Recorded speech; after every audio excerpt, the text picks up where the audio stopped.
DJ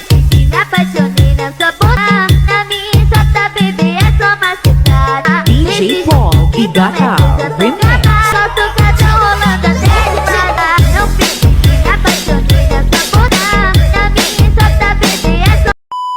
Magandang hapon sa inyong lahat, magandang araw po at magandang umaga kung saan kayo naruroon ngayon. Ayun, nakita nyo po ba? Panibagong love team na si Sibol sa mundo ng Kalingap. May magagalit na naman dito, may magsiselos na naman. Pero naaliw ako dito guys sa comment ni nanay, no? Sabi niya dito, kung matuloy sila mag-love team, susunod na aalis sa Kalingap si Bridget. Kasi lahat ng love team ni Edo umaalis sa Kalingap noong nakaahon na. Real talk yan, except daw kay Shena. So, baka nga baka nga hindi talaga for love team itong si Kalingap Edo kasi umaalis no? Nawawala yung mga nagiging ka-love team ni Kalingap Edo. Pero syempre wag naman nating pangunahan, no? Kasi marami ang kinikilig guys. Habang binabasa ko yung comment doon sa upload ni Kalingap Rab, ang dami pong natuwa. May mga negative comments pero hindi ganun kadami. Mas marami pa rin ang natuwa.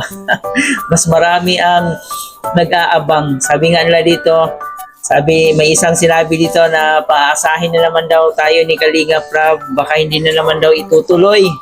So kung kayo guys ang tatanungin, gusto nyo ba talaga itong tambalang Edo at Bridget? Actually, para sa akin, parang may excitement, no? Kasi itong si Bridget, hindi siya ganun kamahiyain eh. Maano si Bridget, medyo madaldal ng konti.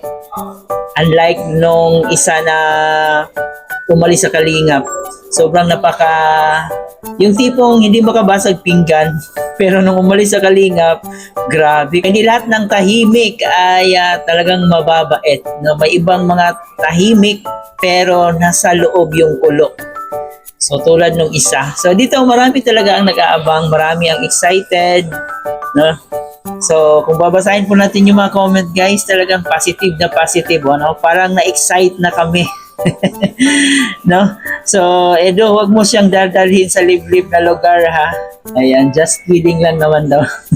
Kayo ba guys, sa palagay nyo, talagang papatok kaya ito sa panglasa ng ating mga supporters? Kasi kung para sa akin lang naman, may chemistry yung dalawa. Gwapo at maganda. Tsaka maganda talaga si Bridget guys. Kung tutuusin, maganda talaga siya. Yung mukha niya parang pang-Koreana, no? Bagay na bagay din sila dito kay Edo. So ano yung tawag dito sa kanilang love team? Ejet. Pwede naman. No, pwede naman yung Ejet, no, 'di ba? Panibagong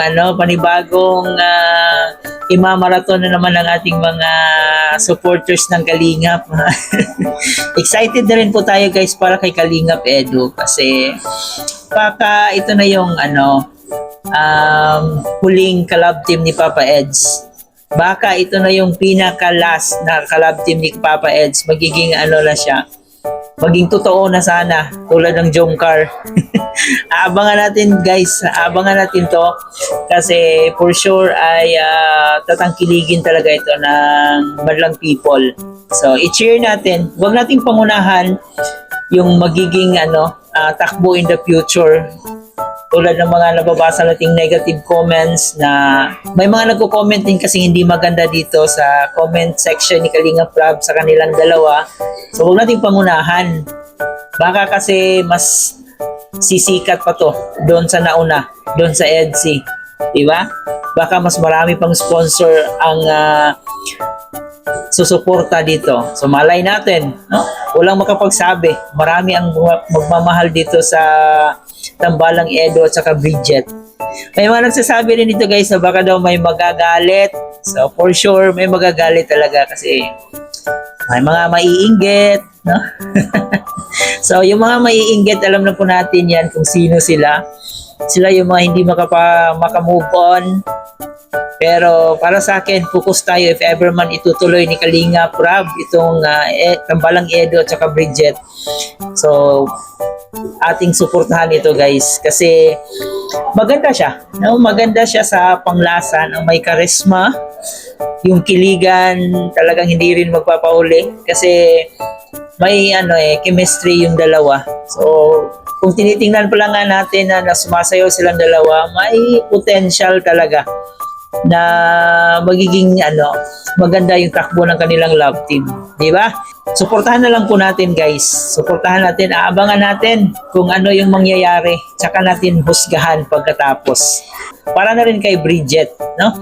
So, para sa kinabukasan ni Bridget. Ayan. At saka alam po natin na itong si Kalingap Edo ay wala po talaga, hindi po ito nagre-reklamo Kung sa tingin niya na makakatulong siya sa isang beneficiary, always on the go talaga ito si Kalingap Edo. Hindi niya iniinda na mababa siya. Kayo ba guys, kung kayo ang tatanungin, pabor ba kayo dito sa bagong love team? Mag-comment po kayo dyan ng big yes sa mga gusto sa love team na Edo at saka Bridget. Huwag kalimutan mag-like and share ng ating video and of course, paki-subscribe na rin po ang ating channel. Maraming salamat guys. Ito po yung host na si Chloe TV. Thank you for watching.